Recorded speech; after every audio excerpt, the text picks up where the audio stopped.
Students मैं यहाँ पे सेट 6 का एंट्री करने जा रहा हूँ कि सेट 6 को हम कैसे लिखेंगे CRDR के फॉर्म में। तो सेट 6 का पहला क्वेश्चन है कि स्टार्टेड बिजनेस विथ कैश 25,000 रुपया, यानी कि 25,000 रुपये के साथ बिजनेस को स्टार्ट किया गया है। तो इसमें हमें पहले पहचानना है कि इसमें अकाउंट कितने यानी कि लेजर कितना बनेगा। उसके बाद हमें पता करना है कि जो अकाउंट यानी कि जो लेजर बनेगा वो अकाउंट किस तरह का होगा, जैसे पर्सनल होगा, रियल होगा या नॉमिनल होगा। उसके बाद हमें इस पे गोल्डन रूल अप्लाई करना है और उसके अकॉर्डिंग हमें निकालना है कि ये CR होगा या फिर DR होगा, है ना। तो चलिए समझते हैं पहले क्वेश्चन को दोस्तों। तो इसमें है स्टार्टेड बिजनेस विथ कैश। तो ये तो कैश है, तो यहाँ पे मैंने लिखा था नोट में कि कभी भी अगर पेड या फिर कैश हो तो उसके लिए वो कैश अकाउंट बन जाता है, ठीक है। और मैंने यहाँ पे ये भी लिखा था कि कभी भी किसी भी क्वेश्चन में स्टार्टेड हो या फिर इंट्रोड्यूस हो तो इसके लिए एक स्पेशल अकाउंट यानी कि कैपिटल अकाउंट हम लोग बनाते हैं, है ना। तो यहाँ पे देखिए स्टार्टेड बिजनेस स्टार्ट हो रहा है, इसलिए इसके लिए हमने बना दिया कैपिटल अकाउंट। और एक कैश के फॉर्म में स्टार्ट हो रहा है, इसके लिए हमने बना दिया कैश अकाउंट। तो यहाँ पे दोस्तों हम देखते हैं कि कैपिटल अकाउंट जो होता है एक तरह का पर्सनल अकाउंट होता है, और कैश अकाउंट जो है संपत्ति से संबंधित है, यानी एक तरह का ये रियल अकाउंट होता है ना। तो इस पे जब आप गोल्डन रूल अप्लाई कीजिएगा तो देखिए ये कैपिटल जो है पर्सनल अकाउंट है, और पर्सनल क्या कहता है, या फिर कैश, देखिए कैश एक रियल अकाउंट है और रियल अकाउंट का गोल्डन रूल क्या कहता है। देखिए रियल अकाउंट का गोल्डन रूल कहता है कि व्हाट इन कमिंग, यानी कि जो व्यापार में वस्तु आए, यानी जो भी वस्तु व्यापार में आए उसे क्या करो, तुम डेबिट करो, और जो व्यापार से जाए उसे तुम क्या करो, क्रेडिट करो। तो यहाँ पे जो है 25,000 रुपया कैश व्यापार में आ रहा है, इसीलिए हम क्या कर देंगे, व्यापार में जो आ रहा है उसे हम क्या कर देंगे, डेबिट कर देंगे। तो इसे हम इस तरह लिख सकते हैं कि कैश अकाउंट DR 25,000 रुपया तो कैपिटल अकाउंट CR 25,000 रुपया, है ना। दूसरे क्वेश्चन को समझते हैं दोस्तों। यहाँ पे दूसरा क्वेश्चन है परचेस मशीनरी फ्रॉम अंकिता, यानी कि अंकिता से किसी मशीनरी को क्या किया गया है, खरीदा गया, किसी मशीन को खरीदा गया है 10,000 रुपये में, ठीक है। तो यहाँ पे अकाउंट देखते हैं। तो अकाउंट में मैंने जब बताया था आपसे कि कभी भी परचेस्ड और उसके साथ कोई नाम हो, यानी कि वो एक हमारा संपत्ति होता है, एसेट होता है, यानी कि उसी नाम का हम लोग अकाउंट बनाते हैं। तो यहाँ पे हमने एक बना दिया मशीनरी अकाउंट, है ना। यहाँ पे 2 अकाउंट बनेगा, एक मशीनरी और एक बनेगा अंकिता का अकाउंट, है ना। तो यहाँ पे जो कभी भी मैंने बताया है दोस्तों कि कभी भी परचेस अकाउंट्स जो होगा, परचेस गुड्स होगा या फिर परचेस होगा, परचेस हमेशा, यहाँ पे देखिए परचेस हमेशा क्या होता है, डेबिट होता है। इसलिए यहाँ पे इसे लिख सकते हैं कि machinery account DR to Ankita account CR 10,000, है ना। तीसरा क्वेश्चन समझते हैं दोस्तों। तीसरा क्वेश्चन में परचेस गुड्स फ्रॉम अरुण, यानी कि अरुण से सामान खरीदा गया है 5,000 का, है ना। तो परचेस गुड्स यहाँ पे देखिए हमने बताया था कि कभी भी परचेस गुड्स हो तो केवल परचेस का ही अकाउंट बनाते हैं, है ना। तो यहाँ भी अकाउंट 2 ठो बनेगा, एक बनेगा परचेस और दूसरा बनेगा आपका अरुण का अकाउंट, है ना, अरुण का अकाउंट। इसकी जगह पे आप कैश का भी अकाउंट आप चाहें तो बना सकते हैं, है ना। कैश अकाउंट भी आप चाहें तो डायरेक्टली बना सकते हैं। तो इसको हम लिख सकते हैं, मैंने अभी बताया कि परचेस अकाउंट हमेशा क्या होता है, DR होता है। तो इसमें ज़्यादा दिमाग लगाने की जरूरत नहीं दोस्तों, आप डायरेक्ट लिख सकते हैं कि परचेस अकाउंट DR, और यहाँ पे अमाउंट 5,000 रुपये लिखिए, और यहाँ लिख सकते हैं टू अरुण का अकाउंट, या फिर कैश का अकाउंट भी आप यहाँ पे चाहें तो बना सकते हैं। तो मैंने बना दिया अरुण का अकाउंट, कितना, 5,000 रुपये, है ना। इसका एंट्री हो गया, हमने लिख लिया, ठीक है। चौथा क्वेश्चन में देखिए दोस्तों, चौथा क्वेश्चन है कि आउटस्टैंडिंग रेंट, यानी कि रेंट दिया है, रेंट दिया है। तो रेंट यहाँ पे दिमाग लगे दोस्तों, जब रेंट दिया है, कोई भी क्वेश्चन होगा यहाँ पे तो हमेशा किसी भी क्वेश्चन में 2 ठो अकाउंट बनता है। और जब भी हम व्यापार में लेन देन करते हैं तो 2 तरह से करते हैं, या तो कैश और नहीं तो क्रेडिट, है ना। तो यहाँ पे क्रेडिट का कहीं भी जिक्र नहीं है, यानी कि रेंट दिया गया होगा तो कैश दिया गया होगा, है ना। इसलिए हम यहाँ पे 2 ठो अकाउंट बनाएंगे, एक बनाएंगे रेंट अकाउंट, या फिर आउटस्टैंडिंग रेंट बना लीजिए, या फिर केवल रेंट अकाउंट बना लीजिए। और दूसरा ये कैश दिया गया है, इसलिए हमने इसको क्या बना दिया, कैश। ये कैश क्यों बनाया, क्योंकि किसी भी ट्रांजेक्शन में दोस्तों, किसी भी क्वेश्चन में बिना पेमेंट किए आपको कुछ नहीं मिलेगा। या तो आप पेमेंट को कैश के माध्यम से कीजिए या फिर क्रेडिट यानी उधार लीजिए। तो इसलिए रेंट यहाँ दिया गया तो मैंने एक रेंट का अकाउंट बना दिया और दूसरा किसका बना दिया, कैश का। अब इस केस में भी दोस्तों देखिए सिंपल तरीका है CRDR पहचानने का, बहुत ही आसान है, और ये किसी भी क्वेश्चन में अगर ये ट्रिक अप्लाई कीजिएगा तो तुरंत CRDR बन जाएगा। यहाँ केवल कैश को पकड़िए, क्योंकि किसी भी क्वेश्चन में दोस्तों केवल दो ही मोड में ट्रांजेक्शन होगा, या तो होगा कैश, नहीं तो होगा क्रेडिट। तो एक ट्रिक याद रखिएगा कि कभी भी कैश अगर व्यापार में आए, कभी भी बिजनेस में आपके कैश पैसा आता है तो कैश को हमेशा डीआर लिखिएगा, और कभी भी अगर पैसा आपके व्यापार से जाता है यानी खर्च होता है तो कैश को हमेशा सीआर लिखिएगा।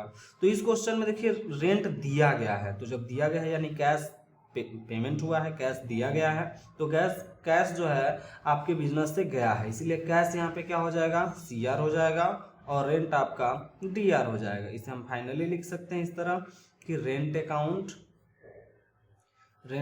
डीआर, और डीआर यहाँ पे 500 रुपये लिखिए, टू कैश अकाउंट 500 रुपये, है ना। इस तरह से आप इसको बना सकते हैं। अब नेक्स्ट क्वेश्चन देखते हैं, ये सेट 7 का क्वेश्चन है, और 7 में पहला में लिखा गया है कमेंस बिजनेस विद कैश, यानी कि बिजनेस को कैश के साथ स्टार्ट किया गया है, और कितने रुपए के साथ, यानी कि यहाँ पे 1.5 लाख रुपए के साथ स्टार्ट किया गया है ना। तो मैंने पहले ही बोला था कि हर एक क्वेश्चन का जो पहला में होता है कभी भी स्टार्ट होगा या फिर कम्यून्स्ड होगा तो इसके लिए हम क्या बनाते हैं, कैपिटल अकाउंट, यानी इसके लिए बन जाएगा कैपिटल और इसके लिए बन जाएगा कैश। और इसमें भी देखिए दोस्तों कैश पे ही आप फोकस कीजिए, केवल कैश को पकड़ लीजिएगा तो बाकी जो होगा वो ऑटोमेटिक आपका बन जाएगा। तो इसमें कैश बिजनेस में आया है या गया है, तो यहाँ पे जब बिजनेस स्टार्ट हुआ है कैश के साथ तो बिजनेस में कैश आया है, इसलिए जब कैश आया है तो कैश क्या हो जाएगा, डीआर, यानी इसे हम फाइनली लिख सकते हैं यहाँ पे कि कैश अकाउंट डीआर 1,50,000 रुपया, है ना। और इसे लिख सकते हैं टू, इसके लिए कैपिटल बन जाएगा, तो हमने यहाँ पे लिखा कैपिटल अकाउंट सीआर 1,50,000 रुपया, है ना। इससे आप इसका एंट्री हो गया, बस सिंपल है।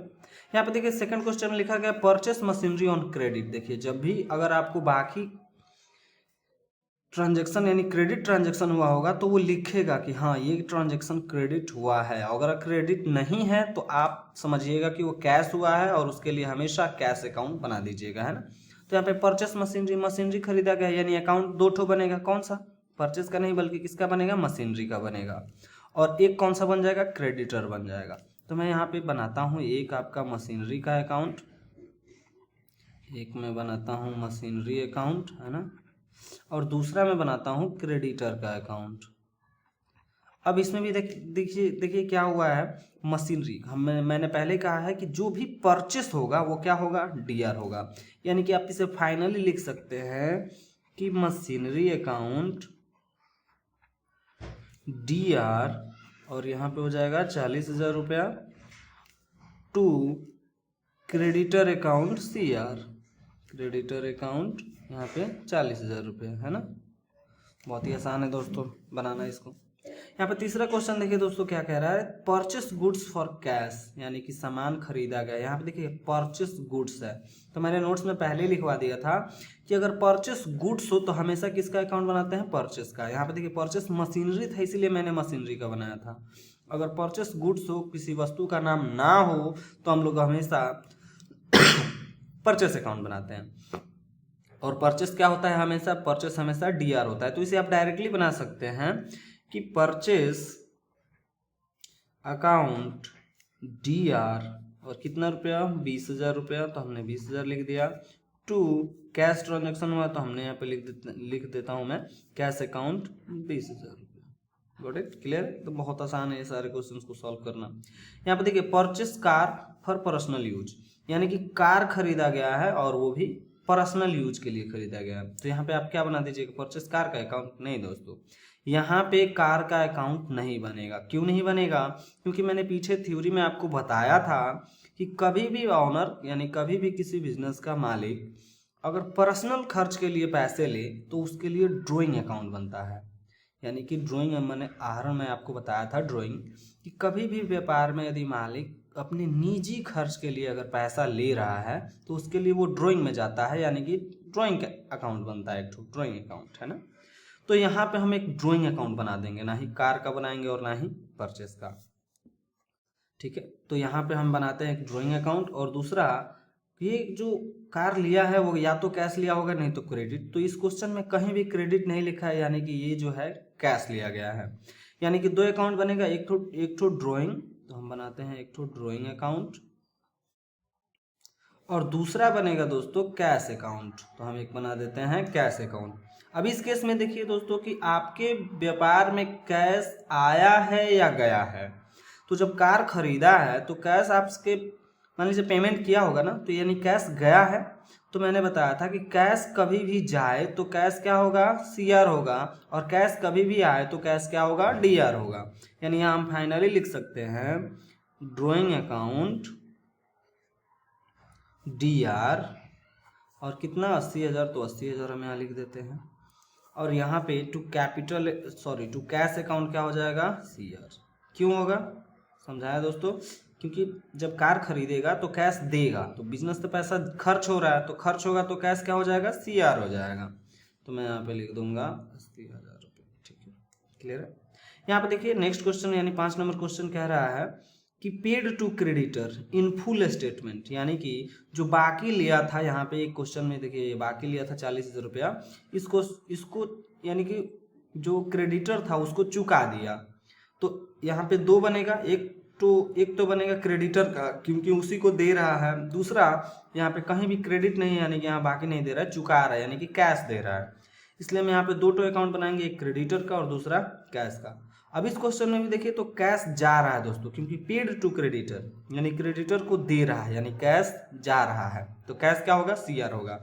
यानी हम इसे फाइनली बना सकते हैं क्रेडिटर अकाउंट DR, यहाँ पे लिख लेंगे DR, है ना, और 2 लिख देंगे कैश अकाउंट, चूंकि कैश दिया जा रहा है इसको, तो कैश अकाउंट 38,000 रुपया, है ना, इसका एंट्री हो गया। नेक्स्ट क्वेश्चन समझते हैं दोस्तों। नेक्स्ट क्वेश्चन में यहाँ पे देखिए कि सोल्ड गुड्स फॉर कॉस्टिंग 5,000 और इसको 4,500 रुपीज़ में बेच दिया है, यानी कि 5,000 के सामान को 4,500 रुपये में क्या किया है, बेचा है। तो हमें इस अमाउंट से अभी कोई मतलब नहीं है, क्योंकि हम अभी प्रॉफिट लॉस नहीं निकाल रहे हैं, हम केवल लिखना सीख रहे हैं कि क्वेश्चन को लिखा कैसे जाता है, CR DR कैसे पहचानते हैं, है ना। तो यहाँ पे देखिए मैंने नोट में ही लिखा था, पहले इसमें देखते हैं कि अकाउंट बनेगा कितना। तो सोल्ड गुड्स यानी सामान बेचा गया है, तो एक क्या बनेगा, कैश।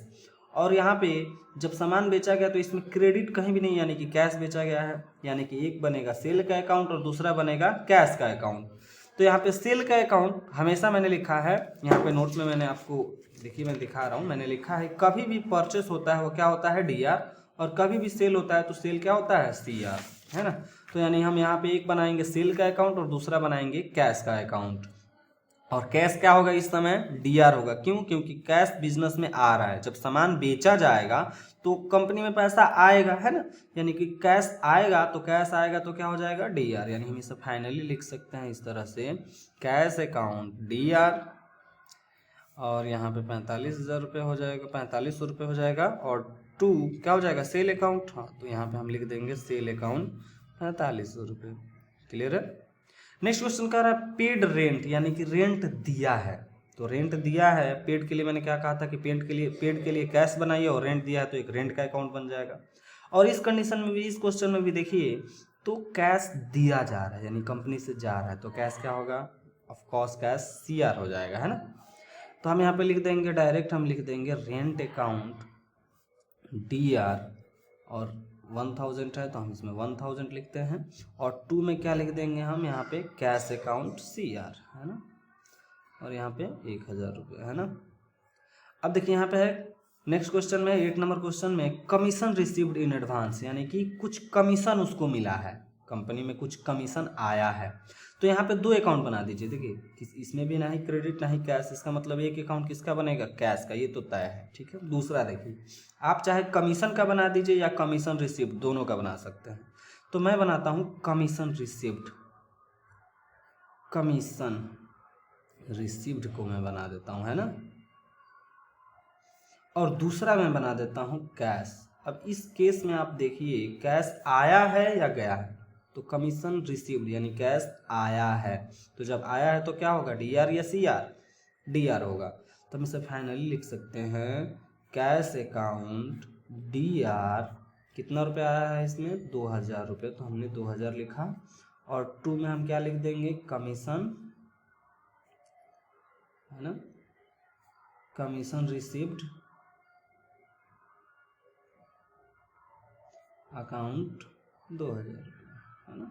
तो फाइनली हमने 6 और 7 सेट का यहाँ पे सोल्यूशन बता दिया आपको, इसको मिला लीजिएगा आप लोग, है ना। और जहाँ भी समझ में नहीं आएगा तो या तो कमेंट कीजिए या फिर नेक्स्ट क्लास में आप लोग हमसे पूछ लीजिएगा कि सर हमें ये क्वेश्चन समझ में नहीं आया, ठीक है। अब अगले वीडियो में हम देखते हैं सेट 8 को। Thanks for watching.